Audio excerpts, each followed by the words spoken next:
hello, and welcome to another live stream here on Selling for Creatives, where we talk about how to sell in a way that actually feels good and actually works. So, quick heads up, we are going to be getting into it. It's an interactive live stream. So we're going to be doing a Q&A at the end. We are perhaps even going to have time for a hot seat. So if you've got questions, you want to be coached live, drop them in the chat anytime. Stick around till the end for a special offer, I should say. And you could drop in the comments, where are you tuning in from? Have you ever struggled with what you do? And really explaining what you do, I should say, without sounding like you're bragging. So we're going to give a minute over here to just let people roll in, make sure that everyone's here. And yeah, let's get this show on the road.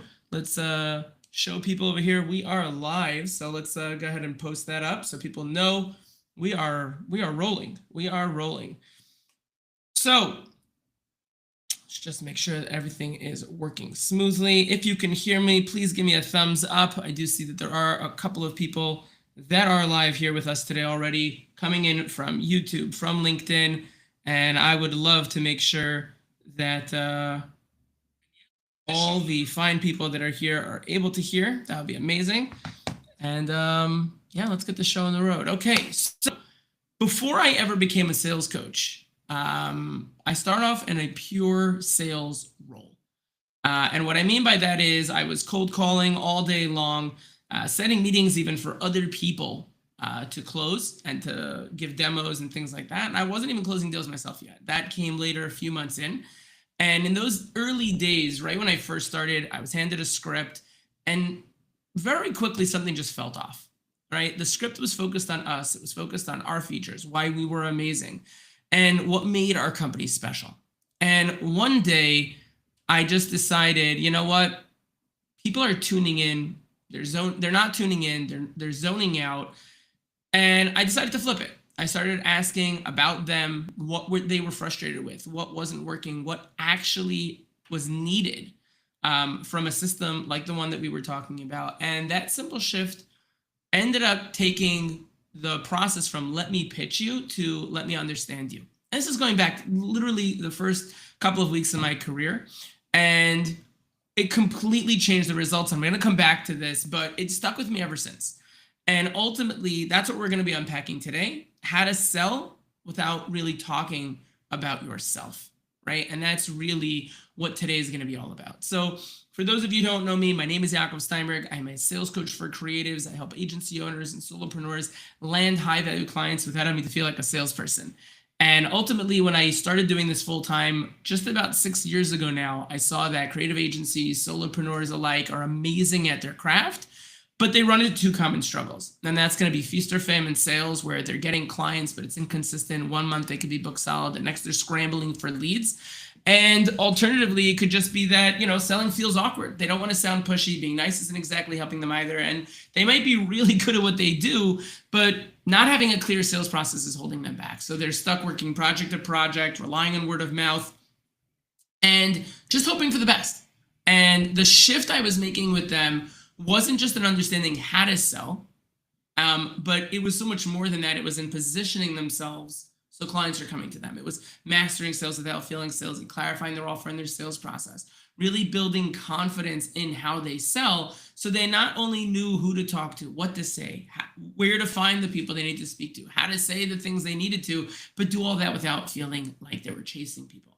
So the clients I was speaking to was going from I hate selling, it feels awkward, to I have a simple, repeatable process that works. So I'm waiting for referrals, to I know exactly to generate demand for my work. And thank God, I mean, the results have been amazing. I've had the pleasure of working with some incredible creatives and entrepreneurs, including Chaya Fishman, Hoodie Greenberger, and Ellie Bosch, just to name a few of the well-known personalities on LinkedIn, one of the places we are live right now. And the agencies and seven-figure business owners I've worked with have been able to grow in even 50% in just 60 days. We've had, $100,000 level businesses grow even 150% in 60 to 90 days, and new solopreneurs even 240% in as little as 45 days. And I always tell people, it really brings my three passions together: sales, teaching, and helping people, but not necessarily in that order. Now, What I just did there was what I call the context pitch. And ultimately, we're going to delve into it a little bit and understand how to flip the message so buyers feel seen, right? And let's talk about why the context pitch lands. And I'll tell you right now, it's not because of the first line, right? I'm a sales coach for creatives, helping agencies and solopreneurs land high value clients so I'll feel like a salesperson, because that line is definitely useful, jargon free, and it makes it clear what I do, but it's not what's going to make people pay attention. It's what happens next that helps people to lean in.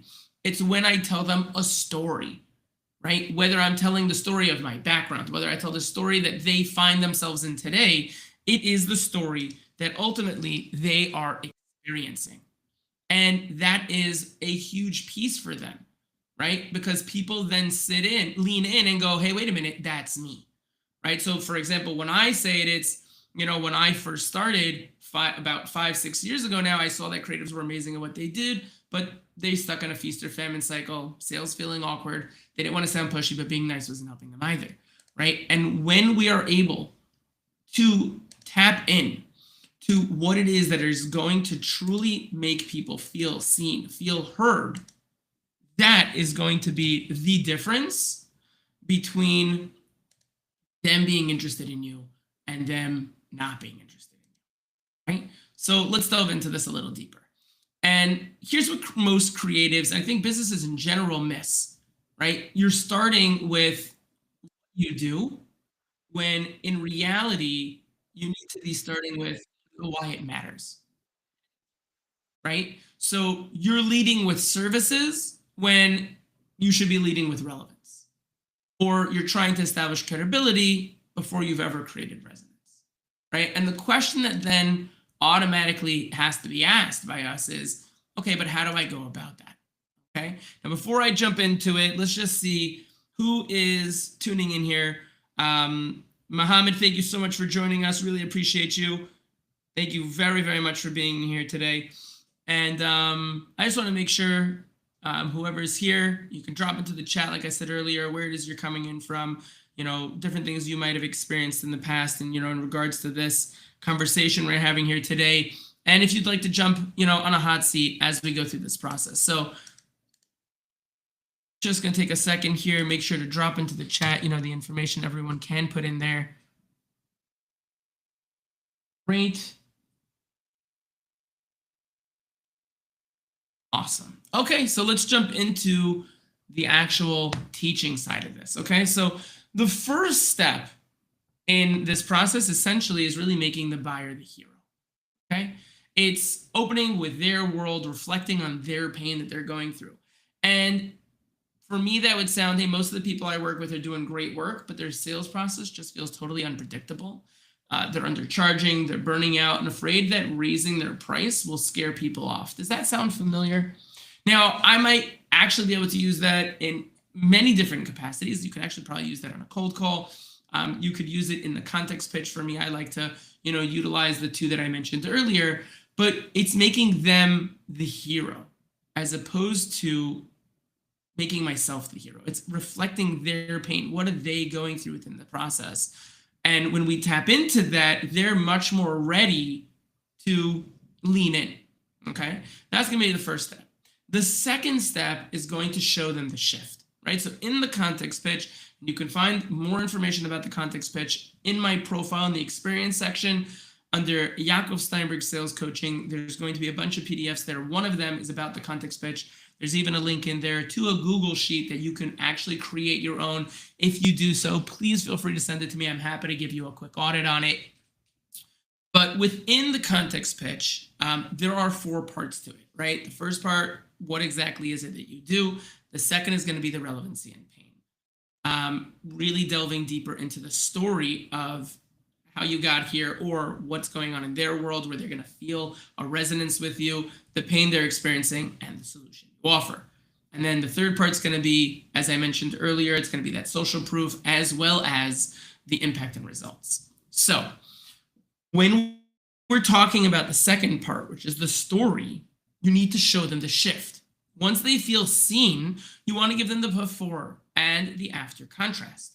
right? So what I help them do is shift from constantly explaining themselves to confidently leading calls that convert without sounding salesy, right? That would be another way that I can say it, or in the way that I say it now, I'm taking them from I hate selling, it feels awkward to I have a simple, repeatable process that works, or I'm waiting for referrals to I know exactly to generate demands for my work. Or even a third one, I'm undercharging and afraid to raise my rates to clients see my value before I ever mention the price, right? And when we do that, when we take them through that process, again, they feel themselves within the process, they understand that you see them, and they are excited to be involved in what it is that you're saying. And then this third step is going to be naming your work without having to prove it, right? And that boils down to, like I said, within the process, helping creatives master sales without the sleaze, clarifying their process, building real confidence so they stop chasing leads and start closing the right ones. And that's what's making it land, right? It's not a pitch, it's context, right? And that's the whole shift. Okay, now let's take this to the real life example I mentioned earlier that I said I was going to come back to, my own story as a salesperson.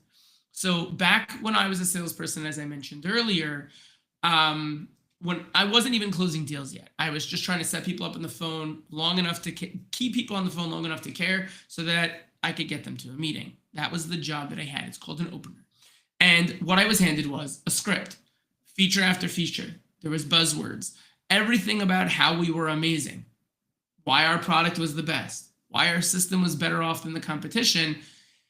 And it just wasn't landing. People weren't necessarily rude to me, but they just weren't interested. And the reason is because they didn't see themselves in what I was saying, because I wasn't talking to them or about them. So within a very short amount of time, I would say within the first couple of weeks, I tried something different. And without telling anybody, I stopped leading with the pitch and I started leading with the questions, right?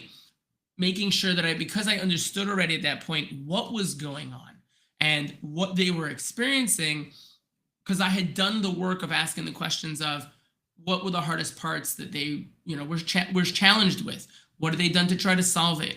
Where do they feel that things kept breaking down? What would it look like if things just worked the way that they wanted? And because I was able to do that homework, when I got on conversations with them, it was to say, hey, are you seeing no-shows and how's that affecting your bottom line? Or are you double booking because of the way that your online scheduler is working? Are people able to text you? And, actually be able to speak to a person instead of just getting frustrated, constantly having to find, a number and they're complaining to you, right? And those were actually some of the things that I had to say back then. And all of a sudden people started leaning in, right? And the reason is because they weren't being pitched, they were being heard. And the crazy part of this whole thing is 3 months later, I was promoted to a closer. And within a year, I had grown our trial. We had a free trial to paying customer. I had grown our trial adoption ratio by over 400%. And it wasn't because I learned how to pitch better. It was because I learned how to frame the conversation around the people I was speaking to. And very quickly, I was able to help the other people on the team do the same. And our numbers were able to skyrocket because people were all of a sudden really interested in what we had to say. And I'd like to invite whoever it is, there's a couple of people, like I said, that are here with us today. If you're interested in coming onto a hot seat, if you're interested in letting us know exactly what it is that you're going through right now, please let me know in the chat you'd like to jump up. I'm happy to send you a link and we could take it live. We could, do this right here in real time and really go through this together. Otherwise, I'm going to give it a minute or two and I'll talk about, the offer I mentioned earlier. And, if people are interested, great. We can definitely jump into that. If not, so then, we'll close it off. And at the very least, I hope you guys get a lot of value from today. So let's delve a little into it. Okay. So the offer that I want to give each and every single one of you today, watching this now, or even afterwards, is if you've ever felt like your message is technically accurate, but it's not landing, if you're getting polite nods, but there's really no interest there, then I would challenge you. The problem might not be, and probably isn't, the offer that you have. It's the way that you're framing it. And like I said earlier, you can definitely download the context pitch document right off of my experience section here on LinkedIn. But I'm happy to open up, a couple of slots. I don't have a lot of time for this, but I have opened a few slots for one-on-one messaging tune-up calls. And it's just going to be for people who watch the live, catch the replay, whatever it is. And what we're going to do is we're going to sharpen your positioning, rework your intro or your pitch, and just make sure that your message feels like a mirror and not a megaphone, as it were, right? And that's really what it boils down to, is making sure that people feel seen, not where you're just screaming from the rooftops and shouting out to everybody, hey, this is why we're amazing. This is what we do. This is why you should talk to us. And if you're interested in that, you can just drop the word tune in the chat or DM me after this, and I'm happy to send you a link to book a call. No pressure, just clarity, and I'm not going to be charging for that call. So feel free to reach out to me, and we're going to make that happen. Other than that, again, we have, right now 4 people that are tuning in on LinkedIn at this point of the conversation. A couple people also on YouTube. And really nice to see people here today. If you're getting value, please feel free to, give me a thumbs up. Ask me a question in the chat if you don't want to take it to a hot seat. And, I'm going to give that another 2 minutes or so for people to, type something out and say, hey, I'd love to discuss this. If you have a question, like I said, you can drop it there. I'm happy to answer it here, or, do the hot seat if we're connected. So then I'll be able to send you a link to join me here, quote unquote, on stage.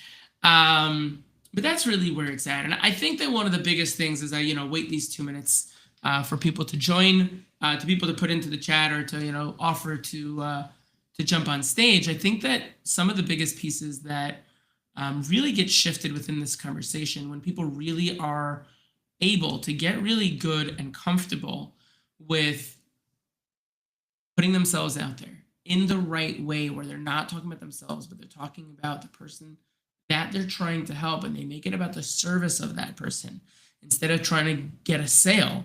And it's relationship based and it's human, the whole entire game. So I encourage each and every single one of you, challenge yourself, challenge the way that you're doing things. Take a look at the documentation. That is there for you to benefit from. I have podcasts on this and the 6 steps of a discovery call, and how to go through a discovery call, as well as there's a PDF there in the experience section on that even. And I'm looking forward to hearing from each and every one of you. Once you've watched this, please let me know, either in the comments, send me a DM. What would you like to hear about when it comes to these lives? What would make you tune in? Does it need to be at a different time? I would love to, really find a time that works for people to be able to be here and interact and really enjoy this process. I just want to be able to give and help people to be successful. And with that, I wish every single one of you an amazing rest of your day. And here's to selling like an actual human being, and making sure that we are not selling out as we go through the process of helping people, but we're helping them to tune in.